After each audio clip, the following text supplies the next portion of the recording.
ನಮಸ್ಕಾರ. ಕಾರ್ಮಿಕ ಇಲಾಖೆ ವತಿಯಿಂದ ಮಂಡ್ಯ ಜಿಲ್ಲೆಯಲ್ಲಿ ಅಸಂಘಟಿತ ಕಾರ್ಮಿಕರಿಗಾಗಿ ಪ್ರಧಾನಮಂತ್ರಿ ಶ್ರಮಯೋಗಿ ಮಾನ್ಧನ್ ಯೋಜನೆ PMSYM ಈ ಯೋಜನೆಯನ್ನು ಒಂದು ನೋಂದಣಿ ಅಭಿಯಾನವನ್ನು ನಾವು ಕೈಗೊಂಡಿದ್ದೇವೆ.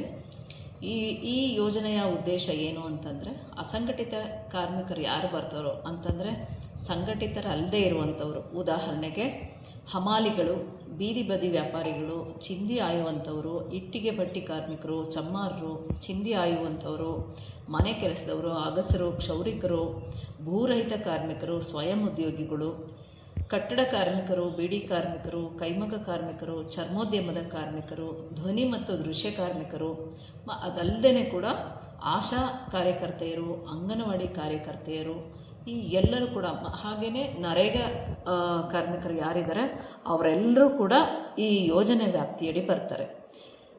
ಇದರ ಉದ್ದೇಶ ಏನು ಅಂತಂದರೆ, ಅಸಂಘಟಿತ ಕಾರ್ಮಿಕರಿಗೆ ಯಾವುದೇ ಒಂದು ಸೋಷಿಯಲ್ ಸೆಕ್ಯೂರಿಟಿ ಇರೋದಿಲ್ಲ. ಹಾಗಾಗಿ ಅವರಿಗೆ 60 ವರ್ಷ ತುಂಬಿದ ನಂತರ ಪಿಂಚಣಿ ಯೋಜನೆಯನ್ನು ನೀಡುವ ಸಲುವಾಗಿ ಸರ್ಕಾರ ಇದನ್ನು ನೋಂದಣಿ ಅಭಿಯಾನವನ್ನು ಕೈಗೊಂಡಿದೆ.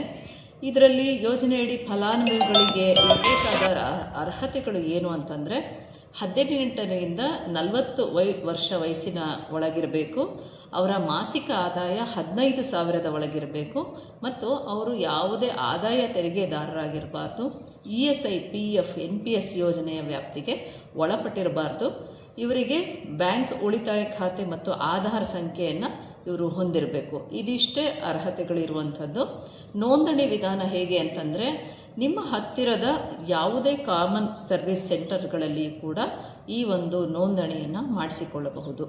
ಇದಕ್ಕೆ 18ರಿಂದ 40 ವರ್ಷ ವಯೋಮಿತಿ ಇರುವಂಥವರಿಗೆ ಅವರವರ ವಯಸ್ಸಿಗೆ ಅನುಗುಣವಾಗಿ ಒಂದು ವಂತಿಕೆಯನ್ನು ಪಾವತಿಸಬೇಕಾಗುತ್ತೆ ಪ್ರತಿ ಮಾಹ್ಯಾನ. ಉದಾಹರಣೆಗೆ 18 ವರ್ಷ ಇರುವಂಥವರಿಗೆ 55 ರೂಪಾಯಿ ಇರ್ತದೆ. ಕೇಂದ್ರ ಸರ್ಕಾರವು ಕೂಡ 55 ರೂಪಾಯಿ ಕಟ್ಟುತ್ತೆ.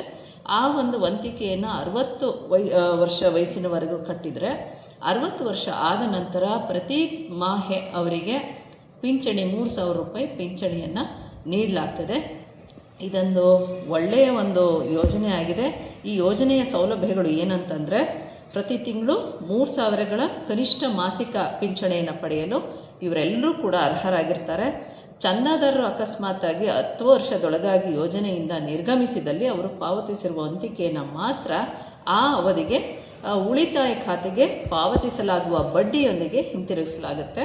10 ವರ್ಷ ಅಥವಾ ಅದಕ್ಕಿಂತ ಹೆಚ್ಚು ಅವಧಿಯ ನಂತರ ನಿರ್ಗಮಿಸಿದಲ್ಲಿ ಅವರು ಪಾವತಿಸಿದ ವಂತಿಕೆಯೊಂದಿಗೆ ಪಿಂಚಣಿ ಖಾತೆಗೆ ಜಮೆಯಾಗಿರುವಂತಹ ಬಡ್ಡಿ ಅಥವಾ ಉಳಿತಾಯ ಖಾತೆಗೆ ಪಾವತಿಸಲಾಗುವ ಬಡ್ಡಿ, ಇವುಗಳಲ್ಲಿ ಯಾವುದು ಹೆಚ್ಚೋ ಅದನ್ನು ಪಾವತಿಸಲಾಗುವುದು. ಫಲಾನುಭವಿ ನಿರಂತರವಾಗಿ ವಂತಿಕೆಯನ್ನು ಪಾವತಿಸಿದ್ದು ಅವರು 60 ವರ್ಷದ ಒಳಗಾಗಿ ಮೃತಪಟ್ಟಲ್ಲಿ ಅಥವಾ ಶಾಶ್ವತ ಅಂಗನ್ಯೂನತೆಯಿಂದ ವಂತಿಕೆಯನ್ನು ಪಾವತಿಸಲು ಸಾಧ್ಯವಾಗದಿದ್ದಲ್ಲಿ ಅವನ ಅಥವಾ ಅವಳ ಸಂಗಾತಿಯ ನಂತರ ಈ ಯೋಜನೆಗೆ ಸೇರಬಹುದಾಗಿದ್ದು ವಂತಿಕೆಯನ್ನು ಪಾವತಿಸಿ ಮುಂದುವರಿಸಬಹುದಾಗಿರುತ್ತದೆ, ಅಥವಾ ಅವರ ವಂತಿಕೆಯನ್ನು ಬಡ್ಡಿಯೊಂದಿಗೆ ಪಡೆಯಲು ಅವರು ಅರ್ಹರಾಗಿರುತ್ತಾರೆ. ಪಿಂಚಣಿ ಆರಂಭಗೊಂಡ ನಂತರ ಚಂದಾದಾರರು ಮೃತಪಟ್ಟಲ್ಲಿ ಅವರ ಪತಿ ಮಾತ್ರ ಪಿಂಚಣಿಯ 50% ಪಿಂಚಣಿಯನ್ನು ಪಡೆಯಲು ಅರ್ಹರಾಗಿರ್ತಾರೆ. ಯೋಜನೆ ವಿದ್ಯುನ್ಮಾನ ಆಧಾರಿತವಾಗಿದ್ದು SMS ಮೂಲಕ ಎಲ್ಲ ವ್ಯವಹಾರಗಳ ಮಾಹಿತಿಯನ್ನು ಫಲಾನುಭವಿಗಳಿಗೆ ಕಾಲಕಾಲಕ್ಕೆ ತಿಳಿಸಲಾಗುವುದು.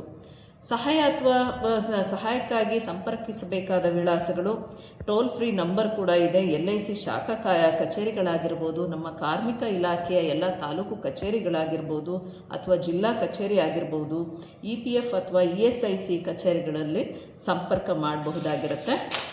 ಹಾಗಾಗಿ ಕೂಡಲೇ ಯಾವುದೇ ಅಸಂಘಟಿತ ಕಾರ್ಮಿಕರು, ನಾನು ಈಗ ಏನು ಹೇಳಿದೆ, ಎಲ್ಲ ಅಸಂಘಟಿತ ವರ್ಗದ ಕಾರ್ಮಿಕರು ಕೂಡ ಈ ಯೋಜನೆಯ ಲಾಭವನ್ನು ಪಡ್ಕೋಬೇಕು. ಎಲ್ಲರೂ ಕೂಡ ನೋಂದಣಿ ಮಾಡಿಕೊಳ್ಬೇಕು ಅಂತ ನಾನು ಕೇಳ್ಕೊಳ್ತೇನೆ. ನಮಸ್ಕಾರ.